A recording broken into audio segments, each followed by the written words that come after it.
নমস্কাৰ বন্ধুসকল মোৰ নাম পূৰ্ব আৰু মোৰ চেনেললৈ আপোনালোকক স্বাগতম জনাইছো আজিৰ এই ভিডিঅ'টোৰ বিষয়টো হ'ল আপোনালোকৰ Atal Amrit Abhiyan society Assam recruitment vacancy details Atal Amrit Abhiyan society অসমে আপোনালোকৰ এটা ৰিক্ৰুটমেণ্ট নটিফিকেশ্যন আপোনালোকৰ কিছুদিন আগতে ওলাই দিয়া হৈছিল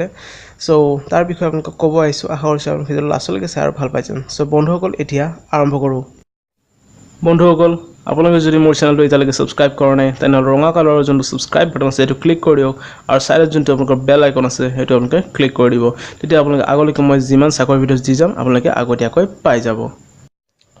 অপাৰেশন মেনেজাৰ পোষ্ট এটা পোষ্ট আপোনালোকৰ প্ৰভাইড কৰা হৈছে ইয়াত এপ্লাই কৰিব হলে আপোনালোকৰ এডুকেশ্যন কোৱালিফিকেশ্যন আপোনালোকৰ MBA থকা হ'ব লাগিব আৰু আপোনালোকে MBA যোনখন ইনষ্টিটিউট বা ইউনিভাৰ্চিটি আপোনালোকে পাছ কৰিছে সেইখন আপোনালোকৰ ৰেকগনাইজড হ'ব লাগিব 2 নম্বৰ পোষ্টটো আপোনালোকৰ ফাইনান্স মেনেজাৰ পোষ্ট ইয়াত আপোনালোকে এটা পোষ্ট প্ৰভাইড কৰা আছে ইয়াত এপ্লাই কৰিব হলে আপোনালোকৰ এডুকেশ্যন কোৱালিফিকেশ্যন আপোনালোকৰ MBA থকা হ'ব লাগিব লগতে আপোনালোকৰ ফাইনান্সিয়েল মেনেজমেন্ট আপোনালোকৰ এক্সপাৰ্ট হ'ব লাগিব বা আপোনালোকৰ চাৰ্টাৰ্ড একাউন্টেন্ট থকা হ'ব লাগিব বা আপোনালোকৰ ষ্টেট বা চেন্ট্ৰেল একাউন্ট সাৰ্ভিসৰ মেম্বাৰ হ'ব লাগিব 3 নম্বৰ পোষ্টটো আপোনালোকৰ কোৱালিটি অডিটৰ পোষ্ট ইয়াত আপোনালোকৰ এটা পোষ্ট প্ৰভাইড কৰা হৈছে ইয়াত এপ্লাই কৰিব হলে আপোনালোকৰ MBA পাছ কৰা হ'ব লাগিব আৰু MBA আপোনালোকে যোনখন ইনষ্টিটিউট বা ইউনিভাৰ্চিটি আপোনালোকে পাছ কৰিছে সেইখন আপোনালোকৰ ৰেকগনাইজড হ'ব লাগিব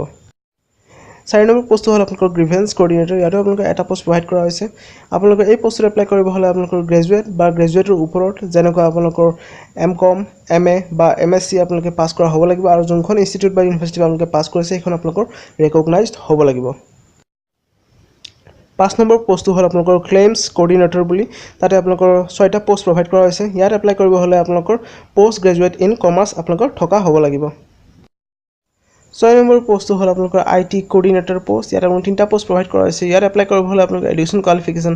MCA বা BE বা BTech বা BSc ইন কম্পিউটাৰ সায়েন্স পাছ কৰা হ'ব লাগিব আৰু যোনখন ইনষ্টিটিউট বা ইউনিভাৰ্চিটি আপোনালোকে পাছ কৰিছে সেইখন আপোনালোকৰ ৰেকগনাইজড হ'ব লাগিব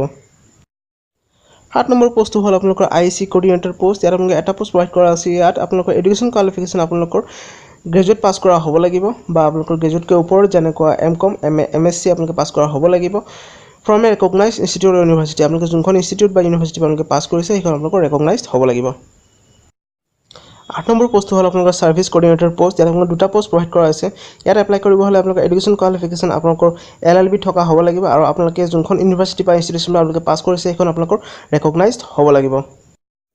9 নম্বৰ পোষ্টটো হ'ল আপোনালোকৰ একাউণ্টছ এচিষ্টেণ্ট পোষ্ট ইয়াত আপোনালোকৰ এটা পোষ্ট প্ৰভাইড কৰা আছে ইয়াত এপ্লাই কৰিব হলে আপোনালোকৰ এডুকেশ্যন কোৱালিফিকেশ্যন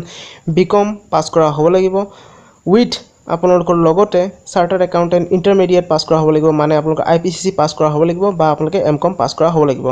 ইয়াত আপোনালোকৰ স্যালাৰিত কোৱা হৈছে স্যালাৰি based in the industry and is negotiable বুলি এটা আহিল ইম্পৰ্টেন্ট ডেট আপোনালোকৰ যোনটো লাষ্ট ডেট হ'ল লাষ্ট ডেট আপোনালোকক কোৱা হৈছে 31/8/2018 মানে আগষ্টৰ 31 তাৰিখলৈকে যোনে এপ্লাই কৰিব খোজে এই ৰিক্ৰুটমেণ্ট প্ৰচেছটো আপোনালোকে এপ্লাই কৰিব পাৰিব সো বন্ধুসকল মই মোৰ ভিডিও ডেসক্ৰিপচনত এপ্লাই অনলাইন লিংক প্লাস আপোনালোকৰ অফিচিয়েল নটিফিকেশ্যন লিংক মই প্ৰভাইড কৰি দিছো আপোনালোকে অফিচিয়েল নটিফিকেশ্যনত যাই কিবা যদি জানিব বিচাৰে আপোনালোকে চাই ল'ব পাৰিব আৰু আপোনালোকৰ এপ্লাই অনলাইন যদি আপোনালোকে কৰিব খোজে তেনেহলে আপোনালোকে এপ্লাইও কৰিব পাৰিব সো বন্ধুসকল আশা কৰিছো আপোনালোকে ভিডিওটো চাই ভাল পালে যদি ভাল পাইছে তেনেহলে প্লিজ লাইক আৰু শেয়াৰ কৰি দিব আৰু আগলৈকে যদি এনেকুৱা ধৰণৰ চাকৰি ৰিলেটেড ভিডিও যদি চাই থাকিব বিচাৰে মোৰ চেনেলত তেনেহলে মোৰ চেনেলটো সাবস্ক্ৰাইব কৰি দিব সাবস্ক্ৰাইব কৰিবৰ কাৰণে তলত যোনটো ৰঙা বাটন আছে সাবস্ক্ৰাইব হেতু ক্লিক কৰাৰ পিছত সাইডত যোনটো নটিফিকেশ্যন বেল আহে হেতু ক্লিক কৰি দিব হেতু ক্লিক কৰিলে কি হ'ব মই আগলৈকে যিমান চাকৰি ভিডিওছ দি যাম আপোনালোকে আগতীয়াকৈ পাই যাব সো বন্ধুসকল মই এতিয়ালৈকে এৰিছো ধন্যবাদ